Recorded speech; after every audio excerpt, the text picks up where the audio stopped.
조합제TV 시청자 여러분 안녕하십니까. 2019년 7월 12일 오전 11시 15분입니다. 방금 발표된 한국갤럽의 주간 여론조사에 따르면 문재인 잘한다가 폭락을 했습니다. 전주에 비해서 4% 떨어져서 45%, 잘 못하고 있다는 5%가 늘어서 45% 동률이 되었습니다. 1,005명을 상대로 조사했고 플러스 마이너스 3.1%의 오차 범위를 갖고 있습니다.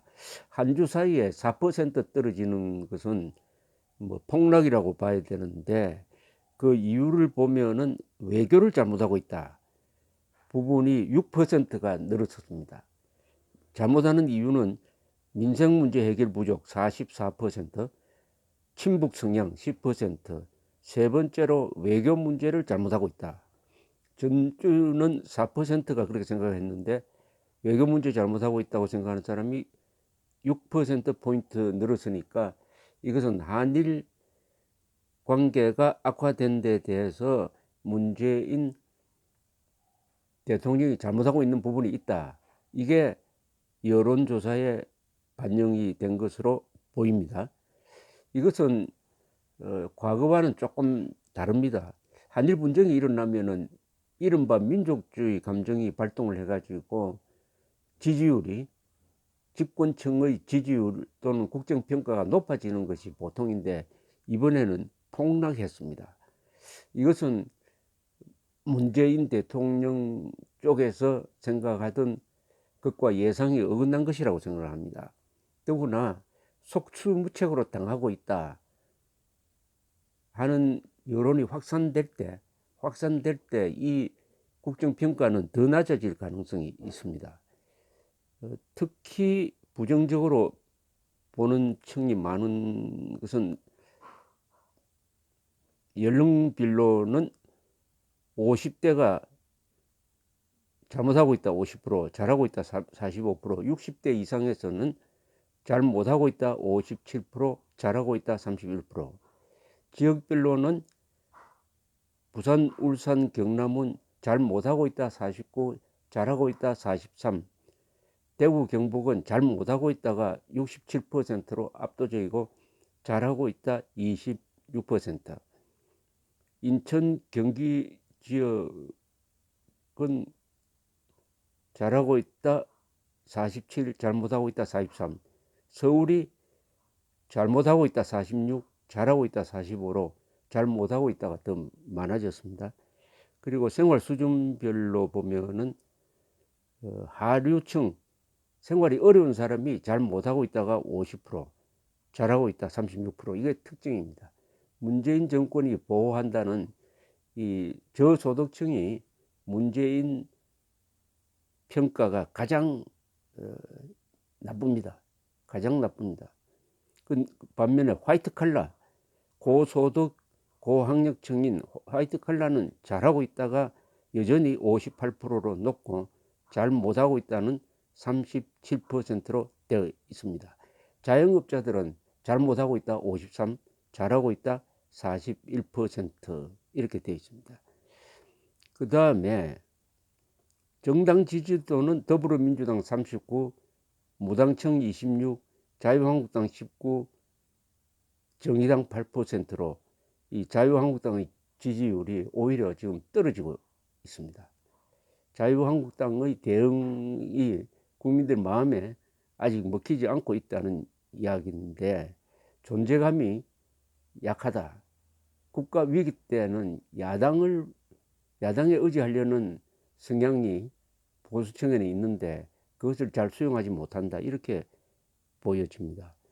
이 한일 간 분쟁 책임에 대해서는 역시 일본 정부에 있다는 것이 61%로 압도적으로 많고, 한국 정부 17%, 양측 모두에게 있다 13%, 양측 모두 한국 정부 합치면은 30%니까 꽤 이것도 과거와 다릅니다.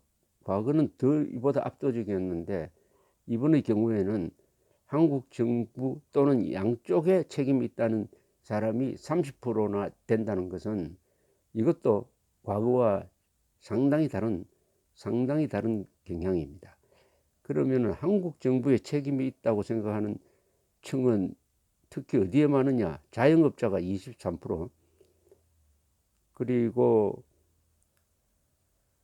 보수층이 31%, 그다음에 자유한국당 지지층이 40%입니다. 자유한국당 지지층 중에서는 한국 정부가 책임이 있다가 40%, 그렇지 않고 일본이 책임이 있다는 30%니까 문재인 정부가 아베 정부보다 더 잘못하고 있다, 이렇게 본다는 겁니다.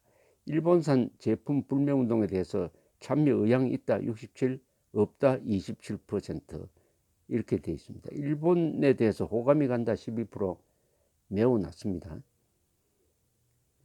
그러나 일본 사람에 대해서는 호감 간다 41%, 호감 가지 않는다 43%, 그러니까 일본과 일본 사람을 구별해서 본다는 이야기가 되겠습니다.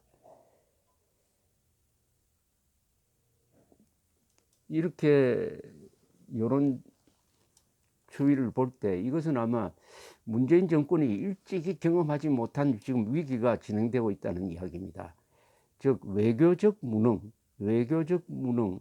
우선 일본이 한국에 대해서 수출 규제 강화란 이름의 경제 보복을 한 게 역사상 처음입니다. 그리고 그런 사태를 부른 문재인 정권이 전혀 준비가 되어 있지 않다는 것이 이제 확인이 되었습니다. 그러면 앞으로 이게 실질적인 기업 타격으로 오고 이것이 더 확산이 되어서 수출이 악화되고 그 다음에 나중에 국민 생활에까지 악영향을 미칠 때 과연 문재인 정권이 어느 정도 버틸 수 있느냐, 즉 과거처럼 가짜 민족주의를 선동한다든지 무조건적 반일을 선동을 해가지고 피해갈 수 있느냐, 아니면은 이번의 경우에는 반일 선동이 먹히지 않는다, 이런 결과가 나올지 아주 주목이 됩니다. 따라서 이런 사태는 지금까지 있었던 한일 갈등과는 전혀 다른 차원이라는 이야기죠. 지금까지 한일 갈등은 주로 과거사 문제였습니다.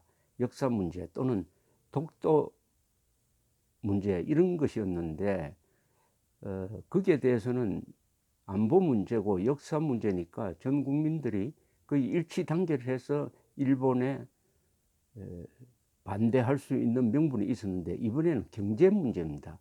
경제 문제는 역시 실생활과 연관이 되고 있으니까 관념적 반대라든지 반일 또는 감정적 반일이 잘 먹히지 않는 면이 있을 것이라는 점에서 과거와는 전혀 새로운 양상이고, 문재인 정권이 여기서 계속 속수무책으로 당하기만 하면은 무능하다.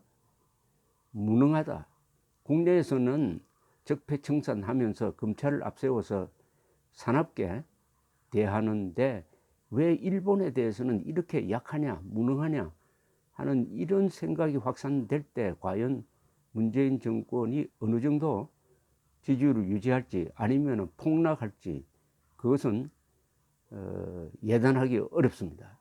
그러나 과거와는 전혀 다른 양상이 벌어지고 있다는 것이 이번 여론조사에서 그 단면이 나왔다고 봅니다.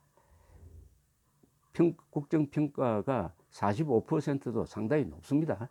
이것은 의용 언론, 선동 언론, 특히 KBS, MBC, SBS, JTBC 같은 언론이 적극적으로 국민들을 속이고 선동해온 영향인데 그 선동이 계속 앞으로 먹힐 것이냐.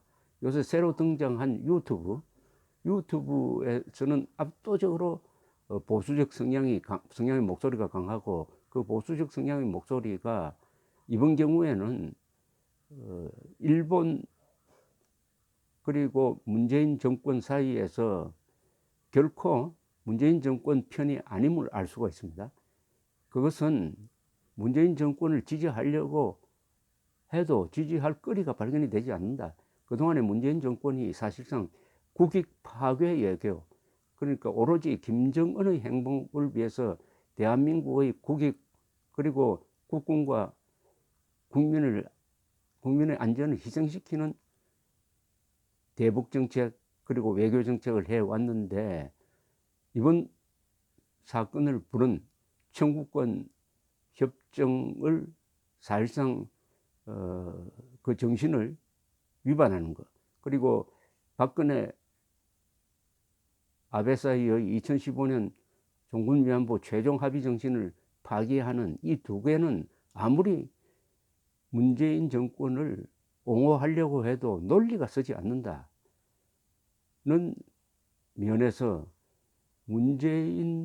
일본과 싸우는 문재인 대통령을 밀어주려고 해도 밀어주는 논리가 발견되지 않는다는 이런 점에서 반일 선동은 더 이상 먹히지 않을 것이다. 반일 선동이 먹히지 않으면 약효가 떨어지는 것인데, 그렇다면 문재인 국정평가는 앞으로 계속 떨어질 가능성이 있다. 이렇게 정리가 됩니다. 감사합니다.